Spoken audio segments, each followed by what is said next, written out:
In the wake of James and Fuhad's public disrespect and denigration of Black women, I have a simple message. Black women, Spirit is calling us to rise above the current paradigm. Spirit is calling us to drastically shift the way we think about ourselves, the way we treat ourselves, the way we prioritize ourselves, because it is time to elevate ourselves above the current belief system that treats us as though we are less than. This work is an inner work, first and foremost.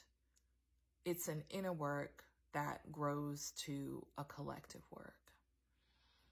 But as individual Black women, we must each love ourselves and practice radical self-love, where we love ourselves exactly as we are today, not absolving ourselves of mistakes and failures, not refusing to grow and evolve, but simply making a conscious decision to love ourselves exactly as we are today. This must be an internal, conscious, purposeful, and consistent practice. We must do this consistently, loving ourselves until it becomes our mindset and our internal vibration. And from there, it will be felt in the world and then reflected back to us. Again, we do this as individuals, and then we do this as a collective. So I'm going to love myself radically, fully, wholly, right?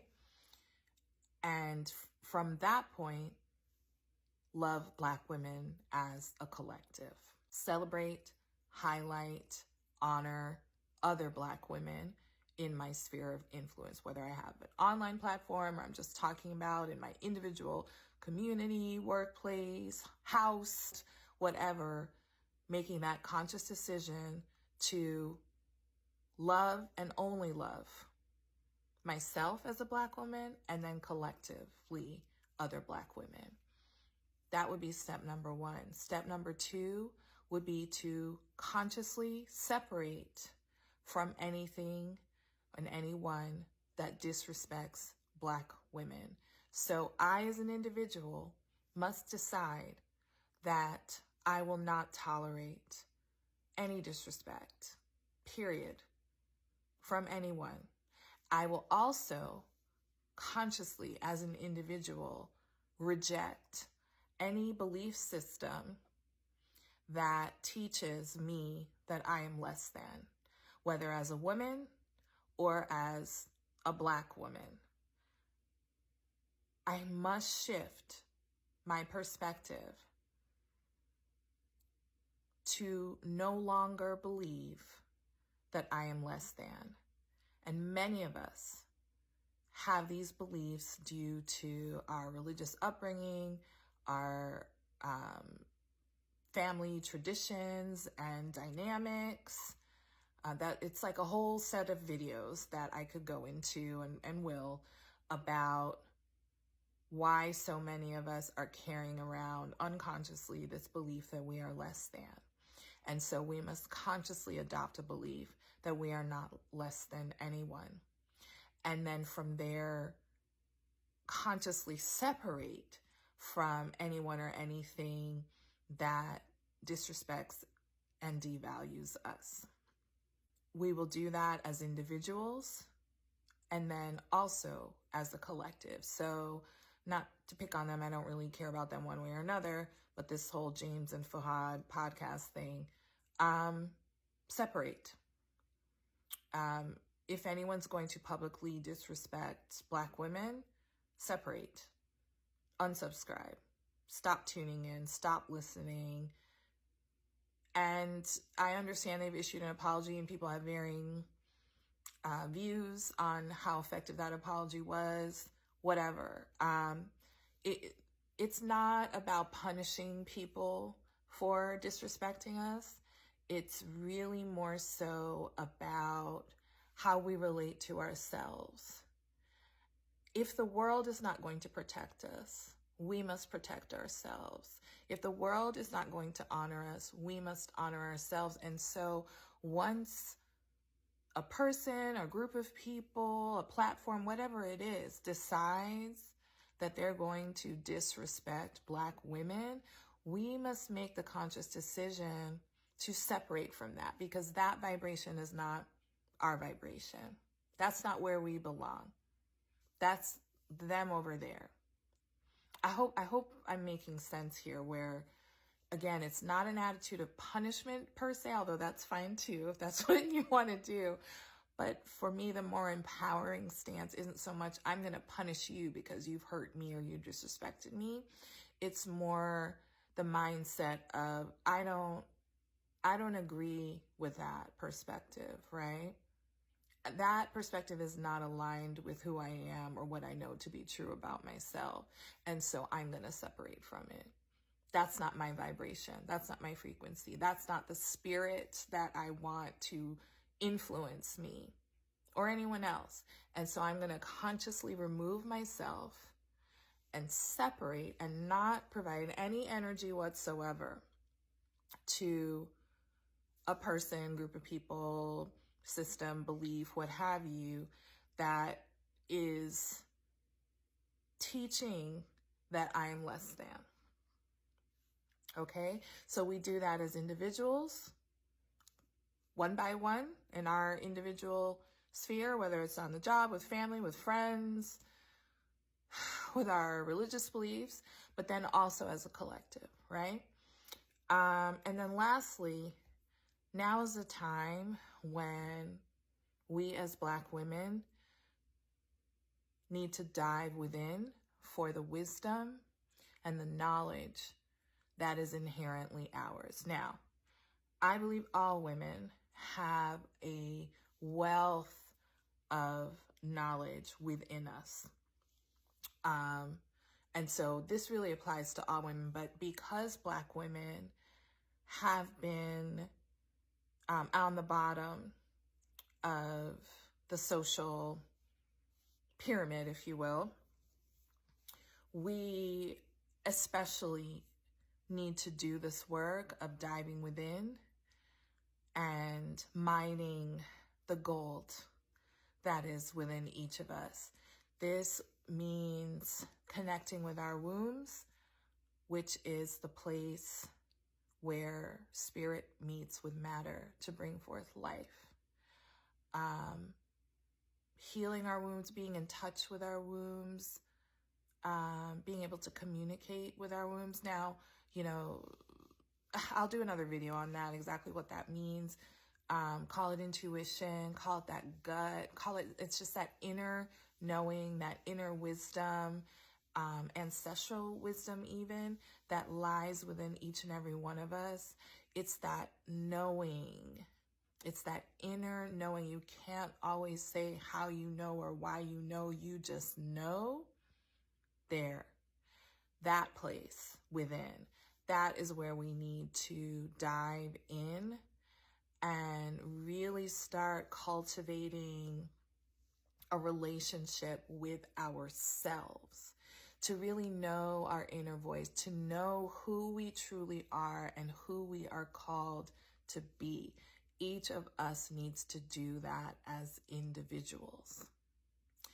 And along with that process of truly getting to know oneself and truly becoming authentic to who we are, with that process comes healing.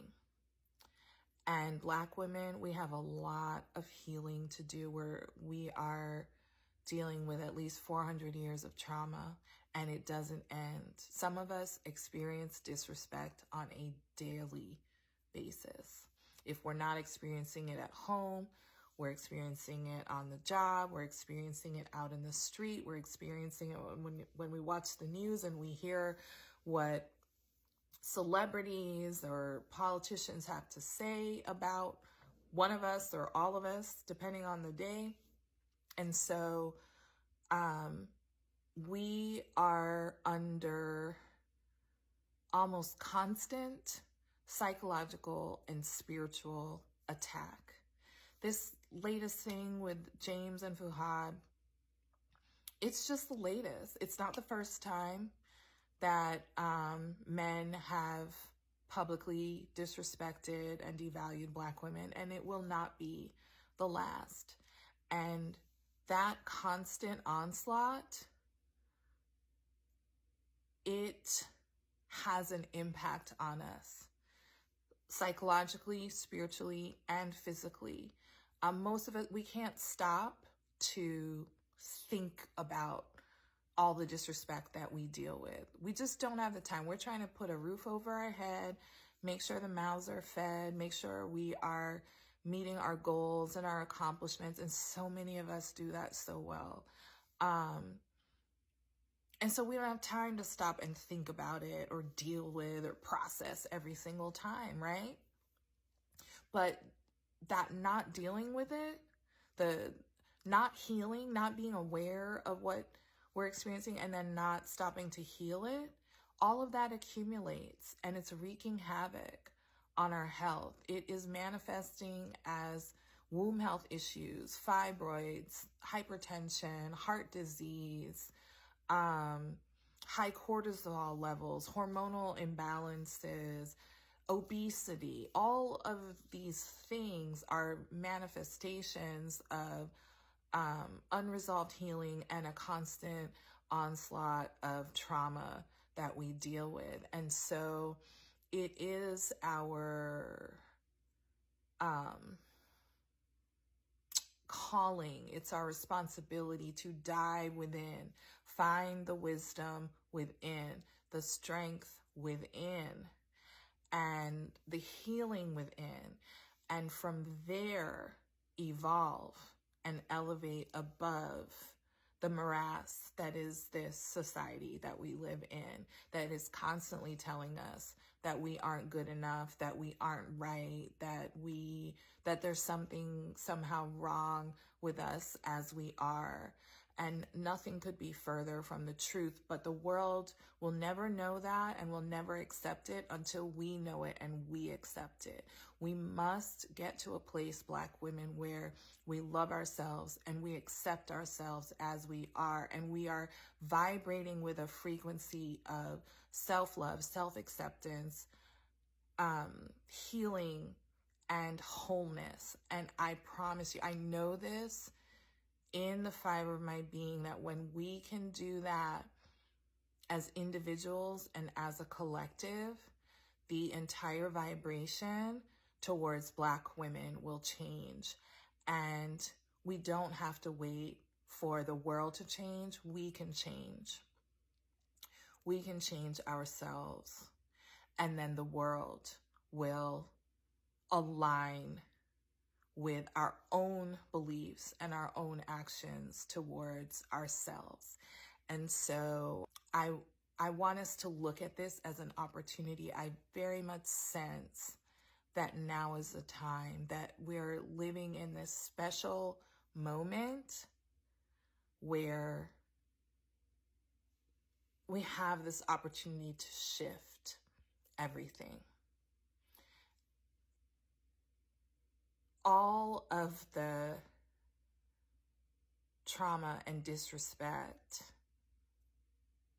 can come to an end. I know that it seems so crazy to even think about it, but I believe that if we can focus on ourselves rather than looking outward and asking everyone else to change. You know, we keep talking to Black men, we keep talking to men in general about how they disrespect us.